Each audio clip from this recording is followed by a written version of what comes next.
So today we are talking about the 8th article of the Creed. I believe in the Holy Spirit, the Lord and giver of life. We might have an idea who the Holy Spirit is in our life, in our church, in our spirituality. But there is still something mysterious about this same Spirit.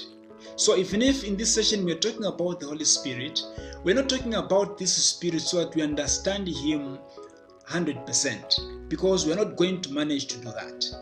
Our understanding is limited. Even the language that we use to talk about the Holy Spirit is limited. So briefly, in the Old Testament, the first time that we hear about the Spirit is at creation. When God is just about to start creating, we hear that there is a spirit that is hovering up above the waters. That gives us an idea of the presence of the Holy Spirit right from the time of creation. The Spirit is also mentioned when God creates a human being, when He gives this human being the breath of life. That breath of life, from the Hebrew translations, is the Spirit of God. It is not just air. So God puts His Spirit into a human being. And when God does that, He shares something special with a human being. A human being is created in the image and likeness of God, because God has shared with this human being something special about Himself. So the human being is also in a way divinized, because she receives the Spirit of God. We hear of the prophets that begin to come up to be mouthpieces of God. Now, these are not just mouthpieces of God from without. They are first of all inspired by the Spirit of God for them to be God's mouthpiece. So, the Holy Spirit is also the giver of courage, because for one to be the mouthpiece of God, they have to have an element of courage within themselves, and that comes from the Spirit. Now, the Spirit in the Old Testament does not just sanctify and give courage to the prophets. The Spirit also comes to bless the kings. So those that are to rule the Israelites, this holy nation, a nation blessed by God Himself, chosen or set apart by God Himself, one who is to be king has to be blessed or sanctified by the Spirit. Why should this person be sanctified by the Spirit? Because the Spirit is not just giver of life. The Spirit is not just giver of courage. The Spirit is also giver of wisdom. And so, for one to be king of a nation, to oversee the affairs of other human beings, other people, this person has to have wisdom. This wisdom is going to come from the Spirit. Going into the New Testament, and we will first hear of this Holy Spirit at the Annunciation, when the angel comes to announce the birth of Jesus, that whatever is going to happen in the life of Mary is going to be by the power of the Holy Spirit. And so, this Spirit comes now also to give courage to Mary, who at that point expresses fear. She does not know how this thing is going to be, since she does not know man. And so she is assured that whatever is going to happen is going to be by the power of the Spirit. Mary, do not be afraid, because what is going to happen to you is going to be possible by the power of the Holy Spirit. So the Holy Spirit brings also the aspect of fortitude, courage, to be able to face difficult situations. The Holy Spirit is also present at the baptism of Jesus. This Spirit descends upon Jesus primarily for the purpose of preparing Jesus for the mission that lies ahead of Him. Jesus Himself now comes to confirm the presence of the Spirit in Himself. When He gives His manifesto, He goes into the synagogue to read something from the scroll of Isaiah. And He says, "The Spirit of the Lord is upon me." Okay? Now, Jesus is giving a confirmation that whatever He is going to do is going to be possible by the Spirit of God. And so this Spirit of God is present in Jesus. It is upon him. It is the Spirit that urges him to go out and liberate humanity. The talk about the Spirit in the New Testament does not just end there. The other one that is important for us to note is when Jesus is promising the disciples that he is going to send them a paraclete. He's not going to leave them as orphans, but he will send them a paraclete who is going to lead them to the whole truth. So we see in this language a collaboration between Jesus and the Holy Spirit. That Jesus is not doing something that is not known by the Spirit. Jesus is collaborating with the Holy Spirit because this Spirit will continue his work in the disciples, and he is going to lead them to the whole truth, the full truth. So there is this special connection, this special link between Jesus and the Holy Spirit. Going forward, another event worth noting is Pentecost. When Jesus goes to heaven at his ascension, the disciples are afraid, they are timid, so they go into hiding because they cannot face the world. The world is very hostile against them, so they go into hiding. When the Spirit comes and descends upon them, these disciples who were timid now become courageous. They break all the doors, they go out to begin the mission. So the Spirit again, the character of the Spirit of courage comes back. The Spirit also comes in as a sanctifier. The Spirit comes to bless, to make holy. Now, talking about the Holy Spirit and us, first of all, it is important for us to highlight that the Spirit is the third person of the Trinity. The Holy Spirit is the love that unites the Father and the Son. And when we believe in the Trinity as Christians today, we are also emphasizing the importance of love among ourselves. But we also have to understand today that the Spirit is also one that empowers the church to carry her mission in this world.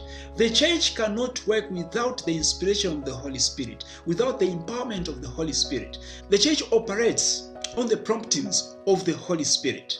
So when we talk about the mission of the church here on earth today, the mention of the Holy Spirit is very important.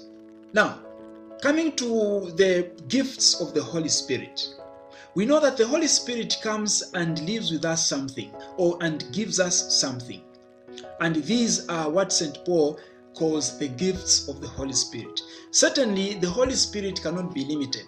We cannot just say the Holy Spirit can only give you these 7 gifts. The Holy Spirit can give you countless things. But these that are mentioned by St. Paul are quite prominent in our relationship with the Holy Spirit. So when you say that you have received the Holy Spirit, it is not just receiving the Holy Spirit for the sake of it. It is receiving the Holy Spirit by expressing the presence of the Holy Spirit in your life through the gifts that this Spirit gives you. What are these gifts? The first one is wisdom. When we talk about wisdom, we're talking about the possibility or the ability to recognize God's presence in the world. Secondly, we talk about understanding. Understanding what? Understanding the mysteries of the Christian life. There are a lot of things that we still have to understand about our life, about our faith. The Holy Spirit gives you the ability to grasp all these mysteries of God. 3, the Holy Spirit gives you counsel because it gives you the ability to take a preferential option for God and to follow God's will in your life. There are a lot of voices that we have around. There are a lot of things that are pulling us from this side and that side. And you as a Christian, as a mature Christian, in that situation, you have to make a choice. Now, this Spirit that you received at confirmation and at baptism gives you the ability to take a preferential option for God among the many other things that are there to choose from. 4, the gift of fortitude. What does the Spirit really give you when you receive this gift of fortitude? It gives you the ability to defend the cause of justice and truth, To defend the cause of justice and truth takes courage. It takes fortitude, because you might even stand alone when you stand for justice, when you stand for the truth. The whole world might turn against you. The whole world might run away from you.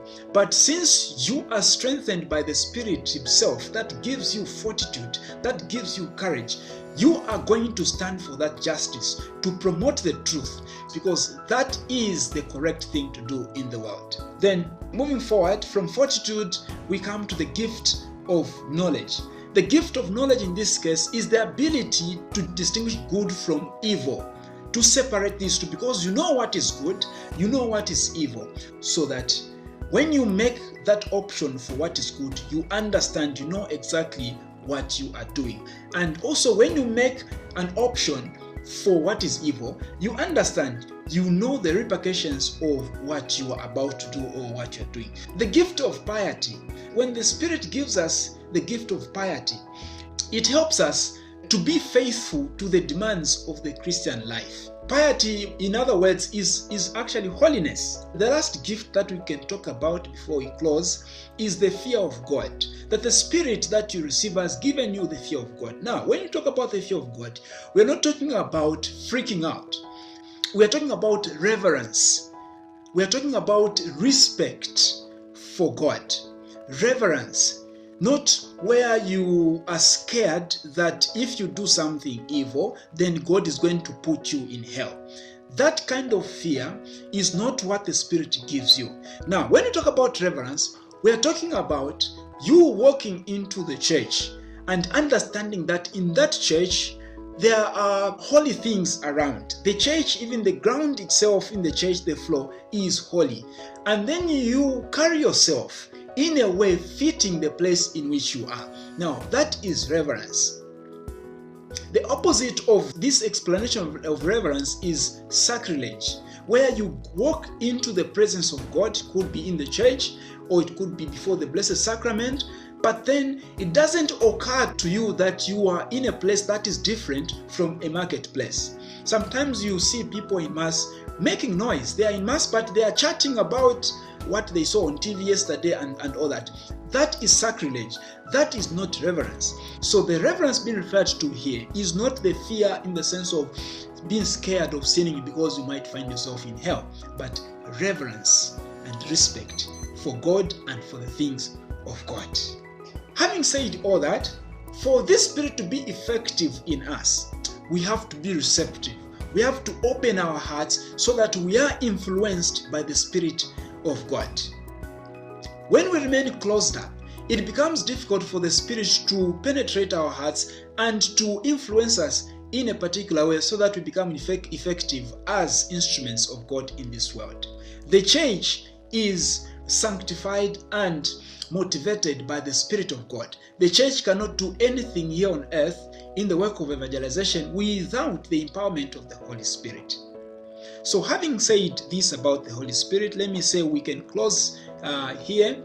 Next week we shall be talking about the ninth article of the Creed.